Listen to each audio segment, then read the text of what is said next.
অনেকে আছে কেউ বলেন দুঃখের পর একটা কথা বলি, অনেকে আছে হুজুর রাজের মানুষ, ইমাম রাজের মানুষ, খতিব রাজের মানুষ, অনেকে বিশ্বাস করেন যায় না। এরা যে কি বুঝেন কথাগুলো সবার জন্য বলতেছে, এরা যে মানুষ, কিছু কিছু মানুষ আছে এরা বোঝানো সম্ভব।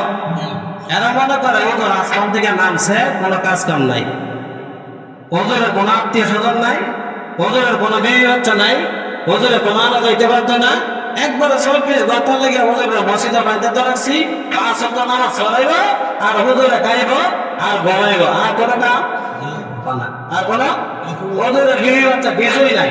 কারণ হলো হুজুরের হিসেবে সন্তানের কোনো অসুস্থ হয় না, হুজুরের 9,000 টাকা রাখছি, হুজুর একবারে বাইন্দা লাইছি, বাড়িতে যাইতে পারতো না। এরকম নিয়ম কিন্তু অনেকের আছে। অনেকের কি এই নিয়ত আছে না নাই? এই নিয়ত আছে। আজকে পর্যন্ত কোনো কমিটি হয়েছে না হুজুর কইতে হুজুর আপনি তো 2 মাস ধরে বাড়িতে যান না, আপনি কি চুরি লাগবো কিনা? এরকম কমিটি আমার জীবনে আমি পাইছি না। এরকম মুসলিম হয়েছে না কমিটি হয় কিন্তু যেমন 2 মাস 1 মাস আপনার গেছেন না না গেছেন, আমি গ্যারান্টি দিয়ে বলতে পারবো, কেউ বলেন সবাই গ্যারান্টি দিয়ে বলতে পারবো, বরিশাল থানার ভিতরে যত মসজিদ আছে আপনি গণনা করেন, এই মসজিদ গুলো কি কেউ বলবেন যে হুজুরের ছুটি কয়দিন, আমি ছুটি কয়দিন তারা এটাকে জিজ্ঞাসা করেন। 1 মাসে 6 নামাজ মিস হয়েছে, কয়েক আরেক জায়গায় যাওয়ার কারণে কয়েক এগুলো না বললে আপনারা বিশ্বাস করতেন না। হারা হলে ভিতর থেকে বন্ধ হয় আপনারা জানার জন্য কয়েক নামাজ মনে হয় 2 মাসে কমপক্ষে 6 নামাজ মিস হয়েছে। তারপরে 1 ওয়াক্ত নামাজ মনে করেন যখন খাইতে পারি না, হয়তো অনেক সমস্যা থাকতে পারে না, সমস্যা থাকতে হতে পারে ওদের আমার সমস্যা গিয়ে ওদের তো ফেরেস্তা, তোদের গীতা ফেরেস্তার পরে মানুষের বদনাম করে, এ মুসলিমের বদনাম করেনি, হ্যাঁ যদি বদনাম করে 1 মিনিট যেখানে দাঁড়ায় কথা বলতে পারতো না, 1 মিনিট দাঁড়ায় কথা বলতে পারতো না। বলেন কোরআনের কথা বলতে গেলে দাঁড়ায় 1 মিনিট বলতে পারতো না, কিন্তু পিছনে গীবত করার সময় এগুলো আছে, সকল করির সময় এগুলো আছে। কিন্তু একদিন নামাজে দাঁড়ায় দেখেন যেগুলো সকল করি করে বদনাম করে, আল্লাহর কসম করে বলি একদিনও 1 ওয়াক্ত নামাজ পড়াইতে পারে নাই, 1 ওয়াক্ত নামাজ পড়াইতে পারে নাই, একদিন আজান দিতে পারে নাই, একদিন ইকামত দিতে পারে নাই। কষ্টের কারণে বলতেছি গীবত করে, গীবত তাকে বলে, কার গীবত করবেন? যে ইমামের হিসেবে এখন দাঁড়াইবেন, দাঁড়ায় আল্লাহু আকবার, ইমাম জামাত আছে আমি যাইতেছি না, ঠিক না? ইমাম জামাত আছে আমি যাইতেছি, আল্লাহু আকবার দিয়া হুজুরের মধ্যে দিয়া এই হুজুরের হিসেবে গীবত করেন, আখিরাত দিয়া, আখিরাত আপনার কতটা ঠিক থাকলো? আখিরাত দিয়া লাইছেন হুজুরের পিছনে, আর এই হুজুরের পিছনে গীবত করেন, আখিরাত কতটা ঠিক থাকলো? আল্লাহ এগুলো বোঝার মতো দরকার। আল্লাহ যেন আমাদের সবাইকে বোঝার মতো তৌফিক দান করেন। সকলে মিলে আমিন। ওয়া আখিরু দাওয়ানা আলহামদুলিল্লাহি রাব্বিল আলামিন। ইলাল্লাহি বিইذনিহি ওয়া সিরাজাম মুনীরা। أما بعد فقد قال الله تعالى في كلامه المجيد وفي فرقانه الحميد. أعوذ بالله من الشيطان الرجيم. بسم الله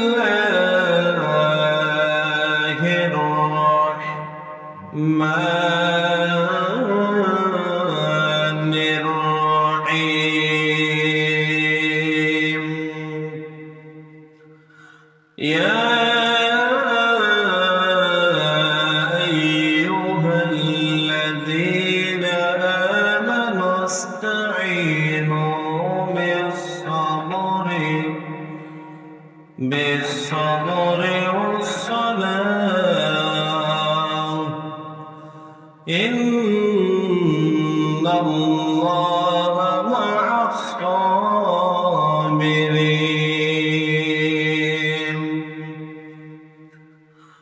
وقال رسول الله صلى الله عليه وسلم يشفع يوم القيامة ثلاثة: الأنبياء ثم العلماء ثم الشهداء، أو كما قال عليه الصلاة والسلام. صدق الله العظيم وصدق رسوله النبي الكريم، ونحن على ذلك لمن الشاهدين والشاكرين والذاكرين. والحمد لله رب العالمين.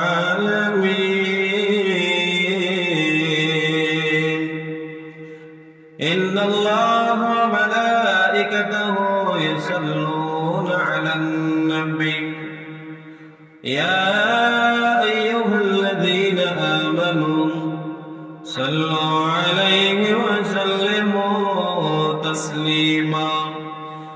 اللهم صل على محمد وعلى آل محمد كما صليت على إبراهيم وعلى آل إبراهيم إنك حميد مجيد. اللهم بارك على محمد وعلى آل محمد كما باركت على إبراهيم وعلى آل إبراهيم إنك حميد مجيد. السلام عليكم ورحمة الله وبركاته. وعليكم السلام ورحمة الله وبركاته. আল্লাহ পাকের দরবারে অসংখ্য অগণিত সকল সুযোগ যে আল্লাহ পাক অত্যন্ত দয়া করে মায়া করে মহব্বত করে ভালোবাসে আল্লাহর ঘর মসজিদে আসার এবং বসার তৌফিক দিয়েছেন। তাই আমরা অন্তর অন্তঃস্থল থেকে মহব্বতে জোরে সরে বলে আলহামদুলিল্লাহ। আল্লাহ পাক আমাদেরকে সর্বশ্রেষ্ঠ জায়গায় উপস্থিত করেছেন। আজ হলো জমাদুল সানির 27 তারিখ, আর 3 দিন আছে রজব মাস ঢুকে যায়। কি মাস? রজব, তারপরে শাবান, এরপরে রমজান। তার মধ্যে 2 মাস আছে। কয় মাস? এই 2 মাস পরে আমরা রমজানে উপস্থিত হব ইনশাআল্লাহ। তার আসল রজব মাস আসার সাথে সাথে একটা দোয়া করতেন। কি করতেন? দোয়া করতেন, اللهم بارك لنا في رجب وشعبان وبلغنا رمضان। আমার নবী বলতেন, হে উম্মতের দল শুনো, আমি এই দোয়াটা বেশি বেশি পড়ি, আল্লাহ যেন আমার রজব মাস এবং শাবান মাস আমার হায়াতটুকু বাড়াই দেন রমজান মাস পর্যন্ত। রমজান মাস পর্যন্ত হায়াত বাড়ায় দেওয়ার কারণ হলো রমজান মাস হলো আল্লাহর কাছে শ্রেষ্ঠ মাস। এই মাসের পর আর কোন মাস। তার জন্য আমরা উম্মত হিসাবে বেশি বেশি দোয়াটা করব। প্রতি ওয়াক্ত নামাজের পরেই যদি আমরা সময় পাই তাহলে কি করে করব? আল্লাহুম্মা বারিক লানা ফি রজব ওয়া শাবান ওয়া বাল্লিগনা রমাদান। রজব, শাবান, রমজান পর্যন্ত হায়াতটুকু আল্লাহ বাড়াই দেন। সুবহানাল্লাহ। আমি কোরআনুল কারীমের একটি আয়াত তেলাওয়াত করেছি, সূরাতুল বাকারা 153 নম্বর আয়াত, 2 নম্বর সূরা, 2 নম্বর পৃষ্ঠা। আল্লাহ পাক রব্বুল আলামিন জানায় দেন, يا أيها الذين آمنوا استعينوا بالصبر والصلاة আল্লাহ জানা দেন হ্যাঁ ইমানদারগণ তোমরা আমি আল্লাহর কাছে ধৈর্য এবং সালাতের মধ্যে তোমরা সাহায্য চাও। কিসের মধ্যে? ধৈর্য এবং সালাতের মাধ্যমে আল্লাহর কাছে সাহায্য চাইতে হবে। তো দুইটা জিনিসের কথা বলছেন। কয়টা? আমাদের মধ্যে যে কোনো কাজের মধ্যে, যে কোনো ইবাদতের মধ্যে, যে কোনো কাজ কর্ম যা কিছুই করি না কেন ধৈর্য ছাড়া হয় না। কে লাগবে? অসুস্থ হলেও ধৈর্য লাগবে, বিপদে পড়লেও ধৈর্য লাগবে। অসহায় অবস্থায় আছেন, আল্লাহ বলেন বান্দা ধৈর্য ধরো। তোমরা দুইটা জিনিস করো, এক নাম্বার ধৈর্য ধরো, দুই নাম্বার সালাত করো। সালাত করে আমি আল্লাহর কাছে চাও, আমি আল্লাহ দিতে প্রস্তুত। আল্লাহ জানিয়ে দিলেন ইয়া আইয়ুহাল্লাযীনা আমানু ইসতাঈনু বিস-সাবরি ওয়াস-সালাহ। হে ঈমানদারগণ, আমি আল্লাহর কাছে তোমরা ধৈর্য এবং সালাতের মধ্যে চাও। তারপর আল্লাহ জানিয়ে দিলেন ইন্নাল্লাহা মা'আস-সাবিরিন। আল্লাহ বলেন হে ঈমানদারগণ, নিশ্চয় আল্লাহ তাআলা ধৈর্যশীলদের সাথে আছেন। কার সাথে আছেন? ধৈর্যশীলদের সাথে আমার আল্লাহ থাকেন এবং আছেন এবং বর্তমানেও থাকবেন, ভবিষ্যতে থাকবেন। এটা আশা করা যায় ধৈর্যশীলদের সাথে। আল্লাহ নিজে জানা দিয়ে ইন্নাল্লাহা মা'আস-সাবিরিন, নিশ্চয় নিশ্চয় আমি আল্লাহ ধৈর্যশীলদের সাথে আছি। তারপরে আমরা জেনে যাই নবী করিম সাল্লাল্লাহু আলাইহি ওয়াসাল্লাম তিরমিজি শরীফের মধ্যে আনছেন, ইবনে মাজাহ শরীফের মধ্যে আছে হাদিস নাম্বার 4313 নম্বর হাদিস।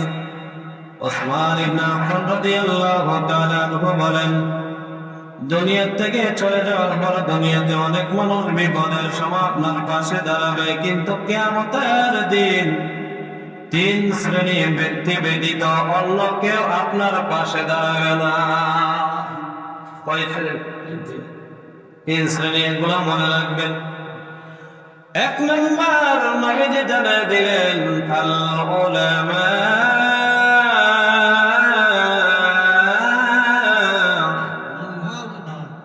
এক নম্বর তোমরা উলামায়ে কেরামরাই সুপারিশ করবে। কারা সুপারিশ করবে? হুজুররাই সুপারিশ করবে, আলেমরাই সুপারিশ করবে, হাফেজরাই সুপারিশ করবে। বিরোধিতা করলে সুপারিশ করবো নি? করবো? জীবনে করতো না, কারণ আপনি সারা জীবন হুজুরদের বিরুদ্ধে ছিলেন, আলেমদের বিরুদ্ধে ছিলেন, হাফেজদের বিরুদ্ধে ছিলেন, কোরআনের প্রেমিকদের বিরুদ্ধে ছিলেন। আপনার সুপারিশ তারা কখনোই করবে না। এক নম্বর কে করবে? উলামায়ে কেরাম। এক নম্বর কি? দুই নম্বর আল আম্বিয়া,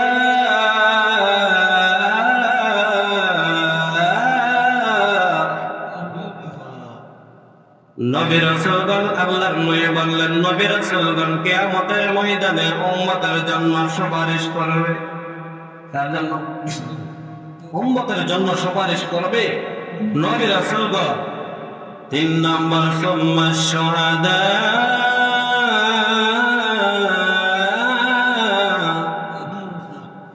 তিন নম্বর শুহাদায়ে কেরাম, যারা শহীদ হয়েছে, আল্লাহর রাস্তায় জীবন দিয়েছে, কোরআনের জন্য জীবন দিয়েছে, নবীর জন্য জীবন দিয়েছে, ইসলামের জন্য জীবন দিয়েছে, ইসলামের হুকুমত কায়েম করার জন্য জীবন দিয়েছে।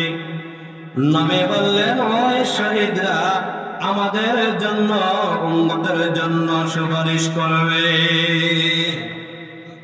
কয় দল? তিন দল। এক নম্বর হলো নবীগণ, দুই নম্বর আলেম ওলামাগণ, তিন নম্বর শহীদগণ।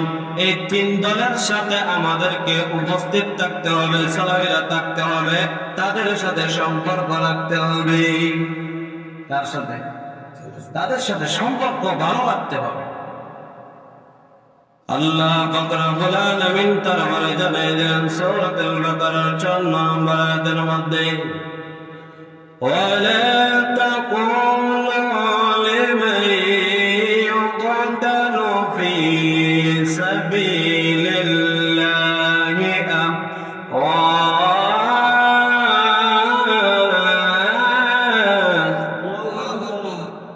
আল্লাহ জানাই দেন, হে নবীর উম্মতের দল, তোমরা শোনো, যারা আল্লাহর রাস্তায় নিহত হয়েছে, জীবন দিয়েছে, তোমরা তাদেরকে মৃত্যু মনে করিও না, তাদেরকে মৃত মনে করিও না, বরং তারা জীবিত, কিন্তু তোমরা অনুভব করতে পারতেছ না। তারা কি জীবিত? তারা যারা দ্বীনের জন্য, ইসলামের জন্য, কোরআনের জন্য, দেশের জন্য জীবন দিয়েছে, তারা মরে নাই।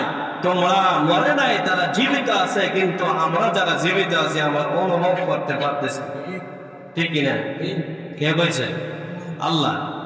আল্লাহ পাক রব্বুল আলামিন তারপরে জানিয়ে দিলেন, বাল আহইয়াউ ওয়ালাকিন লা তাশউরুন।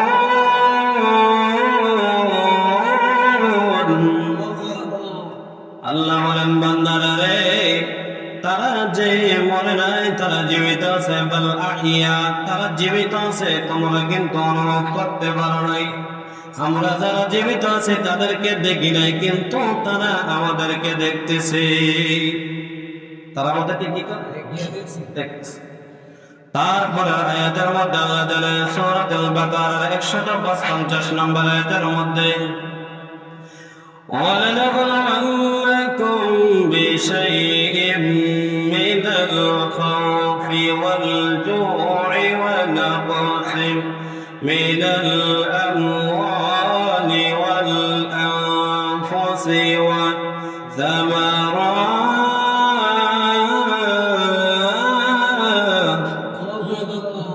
আল্লাহ বলেন, আমি অবশ্যই তোমাদেরকে পরীক্ষা করব কিছু ভয় বেঁধে দিয়ে, খোদা এবং জানমাল ফল ফলাদি নষ্ট কর। নষ্ট হয়নি? জান দিয়া, মাল দিয়া, ভয় দিয়া, ফল ফলাদি দিয়া ধান ক্ষেত নষ্ট হয়। আল্লাহকে ভয় করার কোনো কারণ নাই। আমি আল্লাহ তোমাকে পরীক্ষা নিতেছি। কি নিতেছে? ফল ফলাদির গাছ এমন ভাবে ফল ধরছে, গাছের মধ্যে ফলগুলা নষ্ট হয়ে গেছে, ভয় করার কোনো কারণ নাই। আল্লাহ বলেন, বান্দারে, এই ফলগুলা নষ্ট করে আমি তোমাকে পরীক্ষা নিতেছি। তোমাদেরকে ক্ষুধা দিয়ে, তোমার পেটের মধ্যে ক্ষুধা দিয়ে আমি আল্লাহ পরীক্ষা নিতেছি। আল্লাহ বলেন, ও নবীর উম্মতের দল, তাদেরকে আপনি জানিয়ে দেন, ওয়াবাশশিরিস সাবিরিন।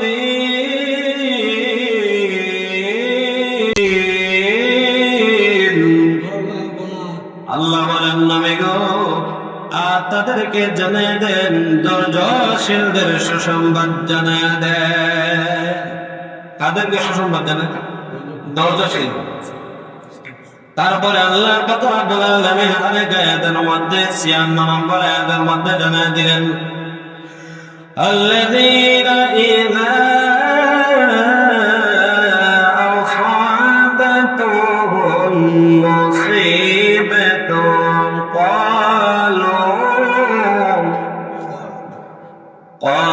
قالوا إنا لله وإنا إليه راجعون।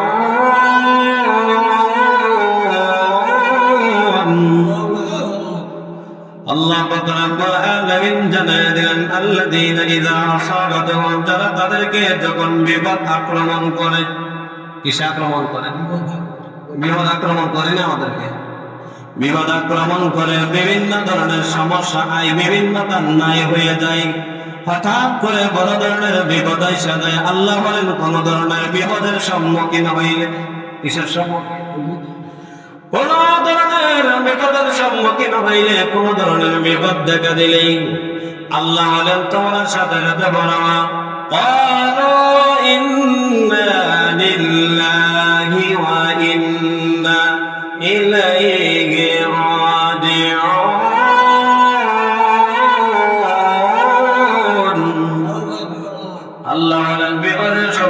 হইলে ইন্না লিল্লাহি ওয়া ইন্না ইলাইহি রাজিউন কোরআনের আয়াতের মধ্যে আছে।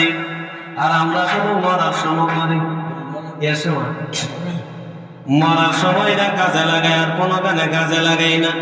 আল্লাহ বলেন বিপদে পড়লেই এইটা তোমরা বেশি বেশি করবা, কারণ হলো বিপদ থেকে উদ্ধার করে দিব আমি আল্লাহ। কেউ তো উদ্ধার করবেন কে? 1000 টাকা হাইরা গেছে গা, রাস্তা ফেলে গেছে গা, বিভিন্ন জায়গা ফেলে গেছে গা, খাইতেছেন না, এখন কি করবেন? ইন্না লিল্লাহি ওয়া ইন্না ইলাইহি রাজিউন। হঠাৎ করে এমন একটা বিপদ আসছে, রাস্তা দিয়ে হাঁটতেছেন, ওটা লাগাইছেন, ঠিক আছে?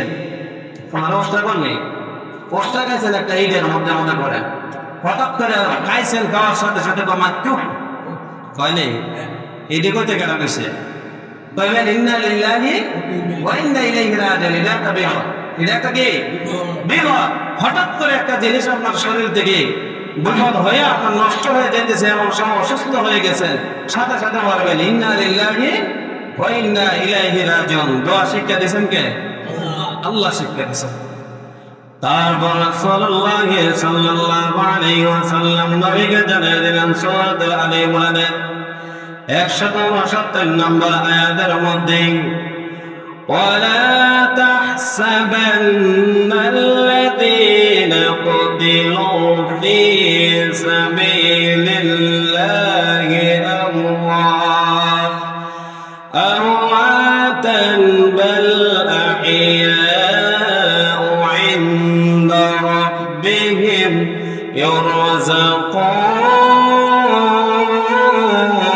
ইরযাকুন। আল্লাহ জানিয়ে দিলেন যারা জীবন দিয়েছে ইসলামের জন্য, কোরআনের জন্য, রাষ্ট্রের জন্য, আল্লাহর হুকুম কায়েম করার জন্য, নিজের মঙ্গল ভাবে চলে নাই, আল্লাহর হুকুম চালানোর জন্য সে জীবন দিয়ে দিল।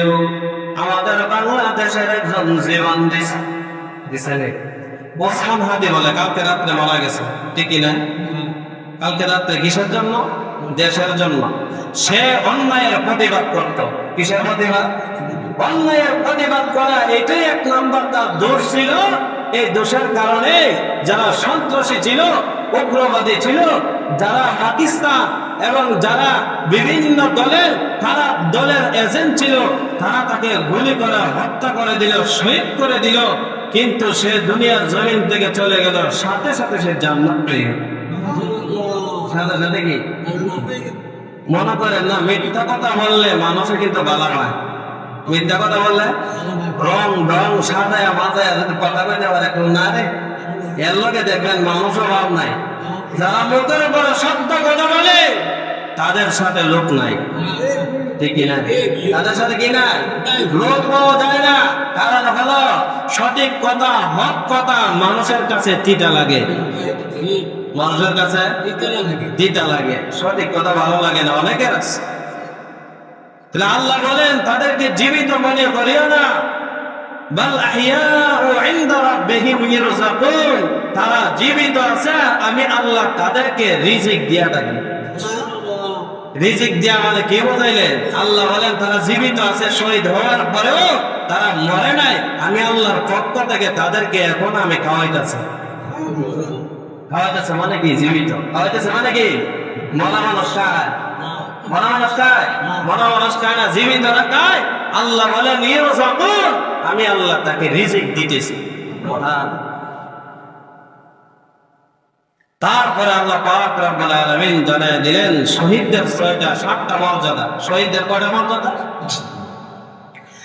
নবী করিম সাল্লাল্লাহু আলাইহি ওয়াসাল্লাম জানিয়ে দিলেন তিরমিজি শরীফের 1663 নম্বর হাদিসের মধ্যে, যারা দ্বীনের জন্য, ইসলামের জন্য শহীদ হয়ে গেল তাদের 7টা মর্যাদার কথা নবী বলেন।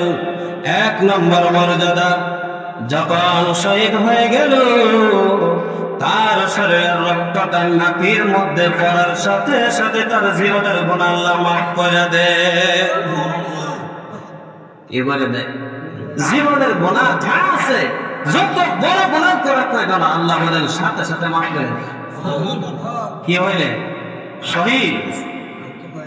2 নাম্বার, জান্নাতে তার স্থান দেখানো হয়, জান্নাতে যে জায়গার মধ্যে থাকবে, জান্নাতের মধ্যে বসবাস করবে, চলাফেরা করবে।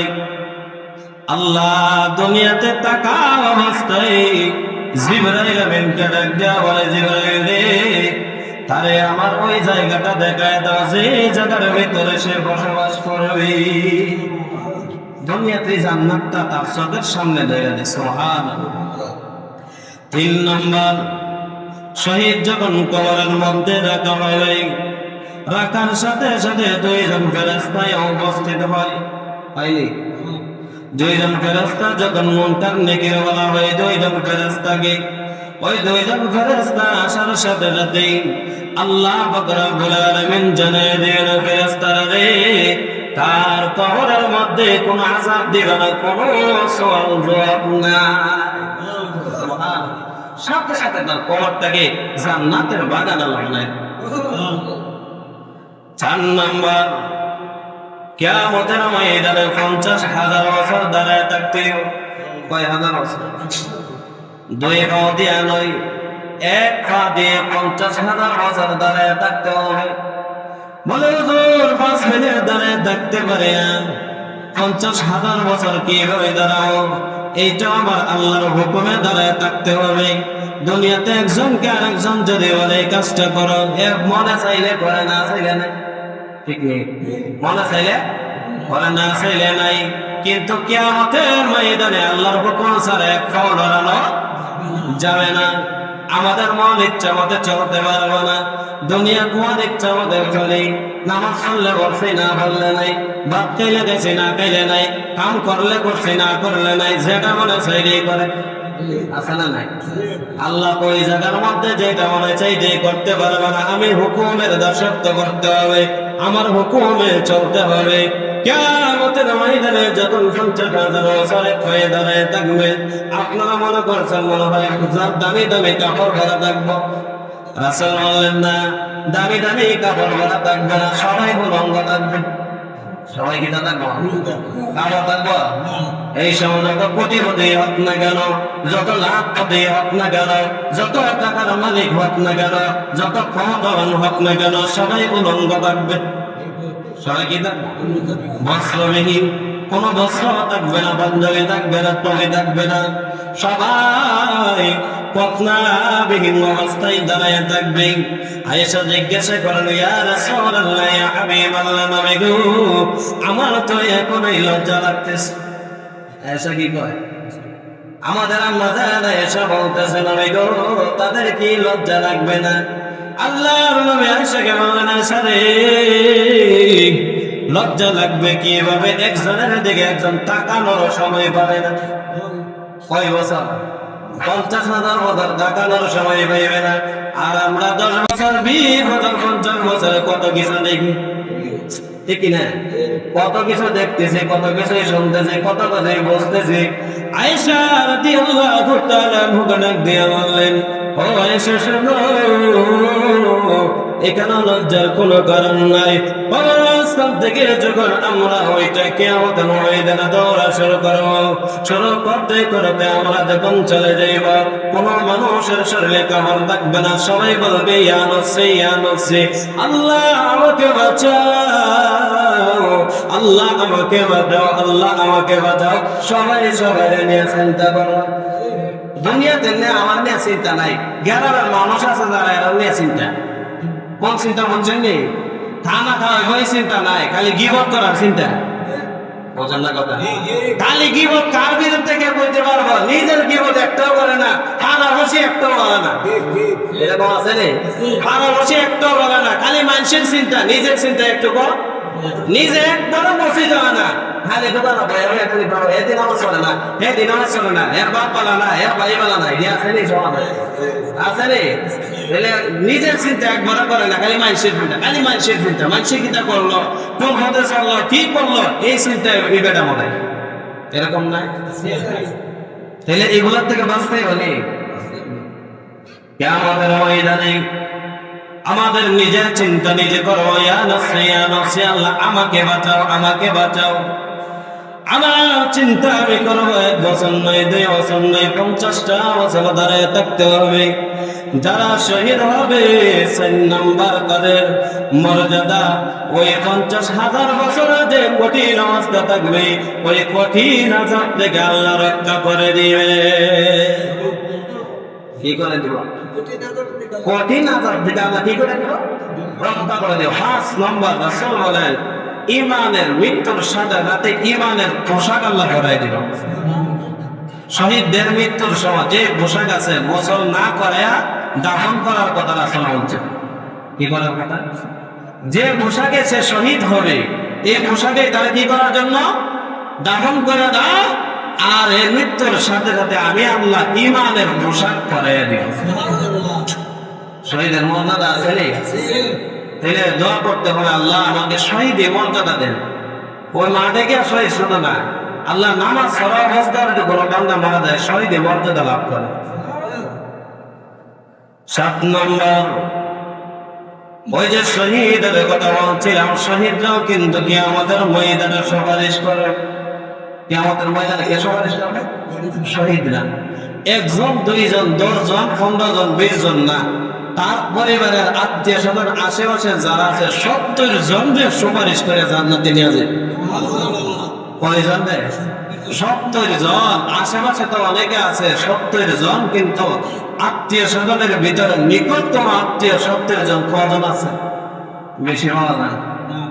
কিন্তু আল্লাহ পাক রব্বুল আলামিন বলছেন তারা হাত ধরে 70 জনকে জান্নাতে নিয়ে যেতে হবে।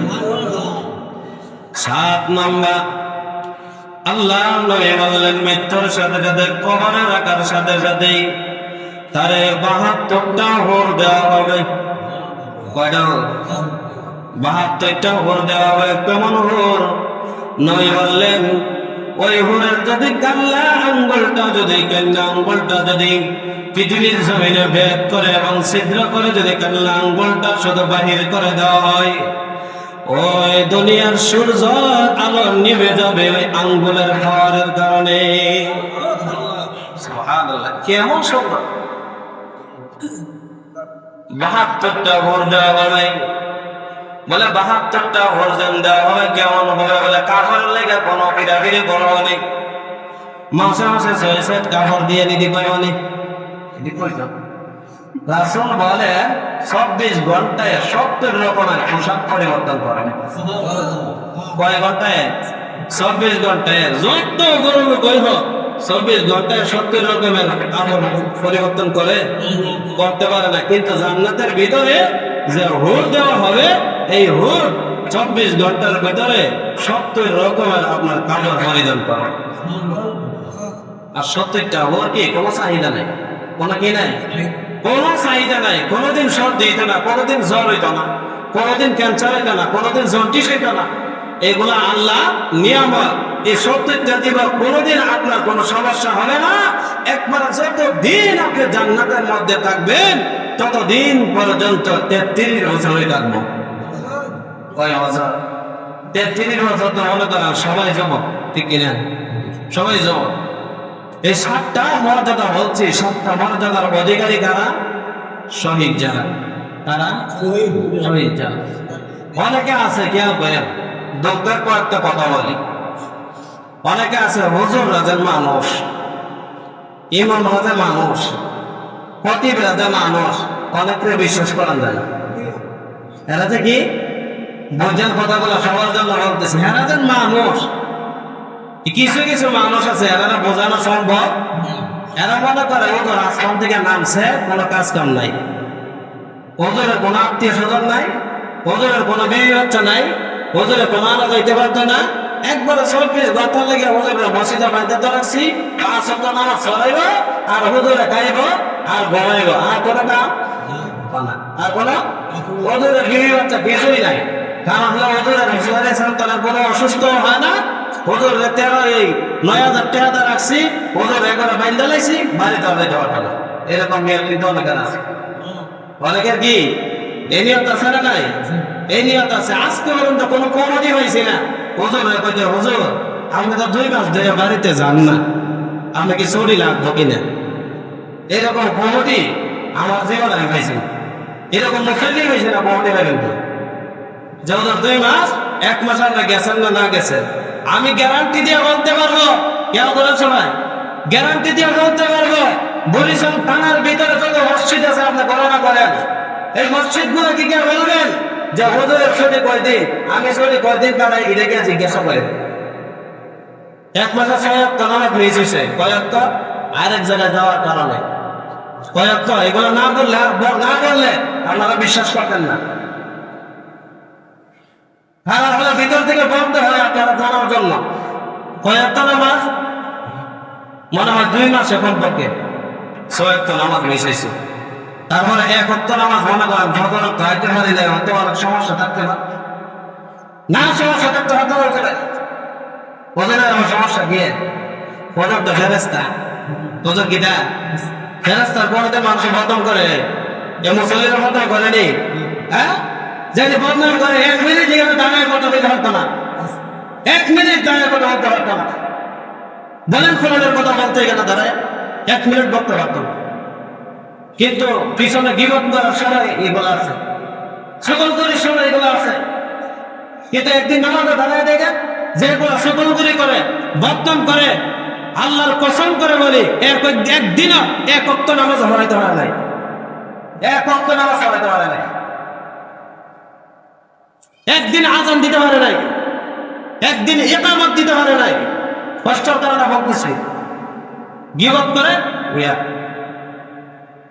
গীবত তাকে বলে, কার গীবত করবেন যে ইমামের হিসেবে এখন দাঁড়াইবেন, দাঁড়ায় আল্লাহু আকবার, ইমাম জামাত আছে আমি যাইতেছি ওটা ঠিক না, ইমাম জামাত আছে আমি যাইতেছি আল্লাহু আকবার দিয়া হুজুরের মধ্যে দিয়া এই হুজুরের হিসেবে গীবত করে আখিরাত দিয়া, আখিরাত আপনার কতটুকু ঠিক থাকলো, আখিরাত দিয়ে লাইছেন হুজুরের পিছনে আর এই হুজুরের পিছনে গীবত করেন, আখিরাত কতটুকু ঠিক থাকলো। আল্লাহ এগুলো বোঝার মতো দরকার, আল্লাহ যেন আমাদের সবাইকে বোঝার মতো তৌফিক দান করেন। সকলে মিলে আমিন। ওয়া আখিরু দাওয়ানা আলহামদুলিল্লাহি রাব্বিল আলামিন।